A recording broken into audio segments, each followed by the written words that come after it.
जो अपना टेस्ट होने वाला है 100 सवालों पे मुश्तमिल होगा। इसमें सबसे अहम बात जो है वो आपकी ईमानदारी है। रमज़ान है, सब लोग ईमानदारी का ही मुजाहरा करेंगे। अब वो बच्चों वाला इम्तहान नहीं है कि पूरा आपके सामने खड़ा रहे मुम्तहिन तभी। उस वक्त आपको चाहिए एक कलम कॉपी ले लीजिए और उस पर एक नंबर लिख लीजिए, 1 से लेकर 100 तक नंबर डाल लीजिए।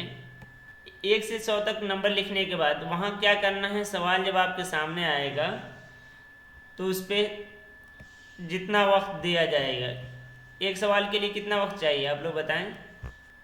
30 सेकेंड के बाद ईमानदारी से फिर उस पर कलम नहीं लगाना है, यानी उस 30 सेकेंड में जवाब भी आपको मुतय्यन करना है और एक नंबर के सामने जो रहेगा अलिफ या बा वो लिख दीजिए। फिर ऐसा नहीं कि दूसरा जवाब बता दिया गया फिर अब आप उसमें खुर्द बुर्द कर रहे हैं। यह है आपकी कि मालूम है सामने आप कर भी सकते हैं लेकिन तब भी ना करें, तब है वो आपकी ईमानदारी। हाँ, सवाल एक मुकम्मल हो जाए तो दूसरे सवाल करो। फिर अब पिछले सवाल न सवाल की तरफ देखना है और न जवाब की तरफ। उसके बाद जब सारे सवाल मुकम्मल हो जाएंगे तो नंबर आपको शुमार करना है कि नंबर शुमार करना है।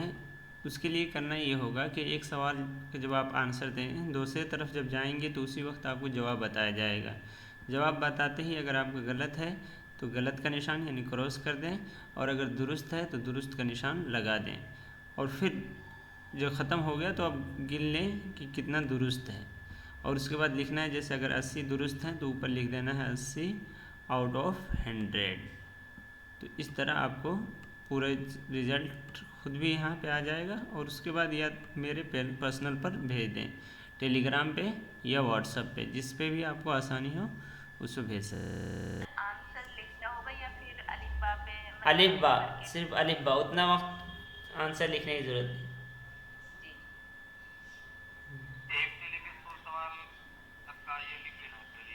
हाँ, पहले से लिख के रखिए ताकि 1 नंबर 2 नंबर लिखने में तो कम से कम वक्त नहीं लगेगा, यानी बैठते वक्त आप वो सारा लिख के रखिए।